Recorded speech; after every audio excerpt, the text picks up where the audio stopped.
Good morning, everybody. It is the 5th of July 2023. And first of all, I want to welcome everybody to the new Discord channel we have here. I'm very excited to launch this. It is the beginning. You guys that have been with me for the past year or so, nice to finally expand. I think Discord's a very nice medium to work with. And yeah, this will be the first analysis that goes into the market analysis channel. So let's start looking at the dailies. Because we're covering more pairs now, I'm going to start with US 30 on the daily and go through the dailies and just have a quick overview of everything. We'll have a look at the DXY first. Dollar index has come into this nice, it's equilibrium at the moment and it's balanced right in the middle here. There's no direction on what's happening at the moment. We just have this pennant type shape and yeah, we're waiting on a direction for the US dollar. So neutral there. On the daily at least, bullish on the daily if we're looking close up, okay? Bullish little uptrend here on the daily to the upside.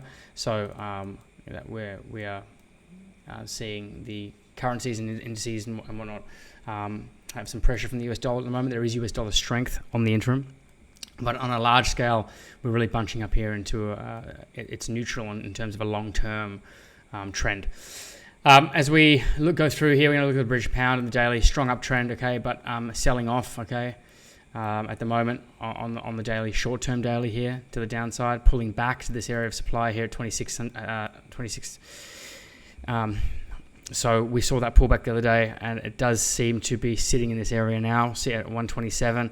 I'm still very bullish pound, so we're going to see it feel this imbalance to the left here, in the coming weeks and so. So this kind of action is what's going to happen for the British pound on the daily.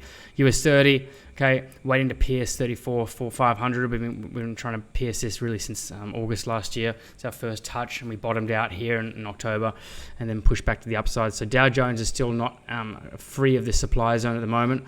But we can see a NASDAQ and S&P 500 are free of it. Okay, so NASDAQ here is broke out of that area of resistance not too long ago, actually, quite recently.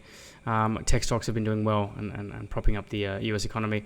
There with this break and this very bullish push back up to all-time highs here at 16,700 on the NASDAQ. So nice longing opportunities on the NASDAQ. Dow Jones has been great for mean reversion, and we've been riding that with our mean reversion trades. S&P 500, okay, being propped up by the tech stops, by the NAS 100, we have pushed back into a bull run for the interim. Okay, broken above this area of supply, 4,200, which was holding for so long. We smashed above that. Now we're targeting all-time highs, 4,800. Okay, so I dare say we're going to reach that eventually.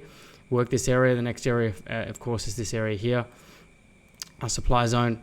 Okay, and we're just going to work up towards that, pull back, and go to 4,800. So, we're bullish in the US economy at the moment, even though the underlying crises at hand, the banks and all of that might be cooking away. I still think we haven't seen the worst of this recession or collapse. I think this is a pullback to a bigger collapse overall in the long run. We'll see what happens, but for now, bullish on the indices. Okay, US 30, Dow Jones, NASDAQ, and S&P 500. Gold, loving gold for my flow scalping trades. Okay, bottomed out here. It seems to be pushing out of 1900 as a support zone, as a demand support zone here. Okay, kicking out. Let's see what happens. It looks pretty green here on the daily. I'd love to see this push back up to supply here at the top. Okay, so looking for it to kick, push back to the upside. Would love to see this kind of thing happening at the moment. I don't know how much more downside there is for gold. We are in a bull trend with gold, long-term bull trend on the daily. There's just more room for it to go to the upside. Okay, it's just undervalued, and we're in this trend line at the moment. We've hit there at this point at 1900. If it breaks down, obviously our next floor is this area here. Okay, at 1800. So just working those zones, but I guess I would like to see it kick back out to the upside here. I'm not too the pullback has been nice, slow and elongated, and then we can get a nice rush to the upside shortly. So looking forward to that on gold. Let's look at what Brent crude. Okay, we know that we've got OPEC meetings on at the moment all day, so they're coming in and discussing Forex Factory. Let's have a look at Forex Factory right now. OPEC meetings all day today. What's the outcome? If there's any outcomes, okay, they're basically setting the price, okay, and all the big dogs are currently agreeing on a production rate or production levels, okay, and so they're going to apparently even Saudi and Russia and whatnot is cut production by 1 million barrels. They said that at the start of the month.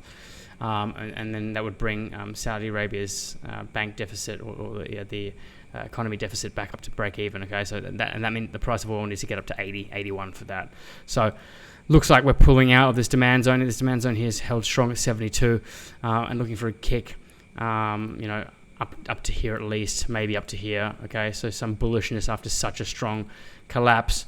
On the daily, we've had with Brent crude since the start of the year, around March last year. So maybe just a little kick for the interim out of that. I dare say that we'd see just a push like this, and then maybe a resumption of the downside. So technicals look like we're going to get a bit of buying on Brent crude, same as West Texas. Okay, this is the US oil, and just GJ, very strong uptrend on GJ. Okay, just be aware of pulling back, but very strong on GJ. The pound is just one of the strongest currency at the moment, really, and also pound Aussie dollar strong uptrend. Okay, so you see how the guppy ribbon here is working, strong uptrend. Any pull back to this area, buying back up that way on the daily, and for the interim, we are kind of, it's not really a strong pullback on the daily at the moment. It's still bullish, so. Buying British pound across all boards against the other currencies is what we're looking at. I just want to go down to some setups.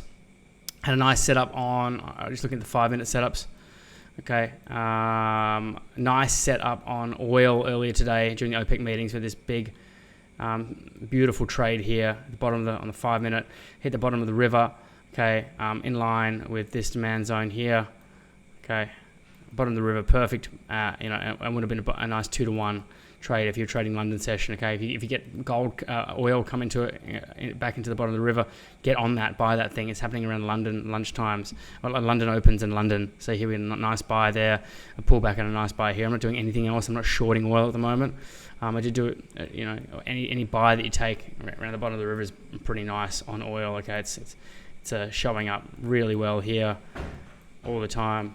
Okay, so these are the trades that we're looking for. Nice one today. If you just be patient enough and hit them like a hunter, nice shot at the elk. You want to get that, waiting for the area. That's all you got to do. So nice buys there on oil. Let's have a look at gold. I've been trading gold really nicely. This trade did end up working from the other day that I called in the setups.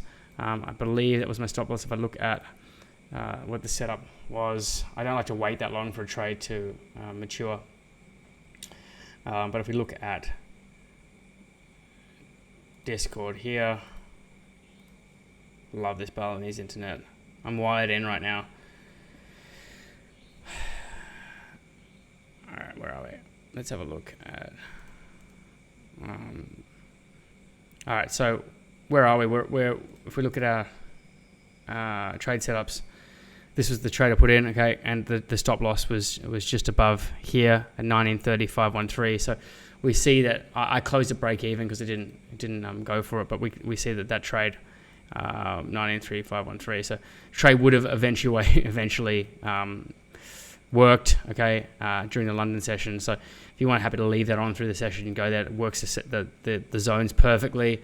Okay, come down here to the supply zone, to the demand zone, and then punched out at that area perfectly. So if you're trading gold during the London session, you look for these areas.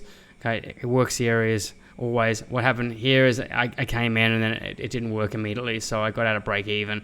I just want to trade the news catalyst and the push. There wasn't any. The market was closed yesterday. There wasn't too much. There wasn't any reason for there being any volatility. But sometimes on days when there's closures, you get big movements, and trying to capitalize on possibly a big push there at 8:30 didn't happen, but it did end up happening. It did end up eventually getting there. So it was a nice trade on gold. What have we got now for today? I dare say, look, coming into the session, it looks like we could probably have another sell here at the supply zone. Maybe a kick up into here at 8:30 and a kick down. No news today. I'm going to be covering news tomorrow. jolts at 10 a.m. 8:30 we've got ADP non-farm payrolls, and then Friday we have 8:30 non-farm payrolls. So big moves coming for the next couple of days, and I'm just waiting for that to actually trade my account, my live account. But we see here, this is gold in the 5 minute, nice. US 30, okay, like, you know, we know what this looks like. Okay, we had no movement yesterday. Our pivot points have zero volatility in them, so we're just crashing out of the yesterday's stock market closure and pushing to the downside during London's. You know, where are we going with this? Something like that. Okay, this is knife through butter. We want to see this stall out. I wouldn't be surprised if this continue for the session. So just be aware of that.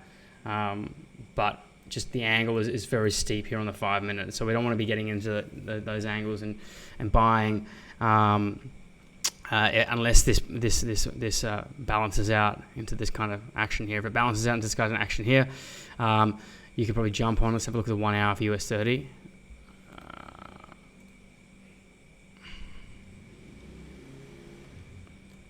I dare say this is going to sell off for the session here. Okay, at the moment it's looking pretty bearish. So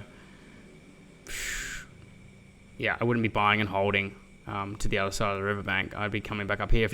If it comes up to this area here, you know, let it run out of gas and then try and take it down a little bit further. I dare say that this is the price action that we're going to continue on US 30 to the downside. So looking like that. Nasdaq's coming down as well, a pretty strong indication that's coming to the downside at the moment. I wouldn't buy this pullback. I think it's too high. It definitely needs to sell off through this area of imbalance and come all the way down here, at least to this zone here. So that's what I would be doing with NAS. And pound, pretty nice for mean reversion. So if you are looking at this for the session, I dare say, like we had that big push the other day, you'd probably get some nice mean reversion trades in here. So just look for this area down here. We'll be buying out of this area and selling this area here for our mean reversion on British pound. Okay, that's it. That's it for today. I'm going to leave it at that. Thank you so much for watching the first analysis on Discord, and look forward to seeing you guys tomorrow. Thanks a lot. Cheers.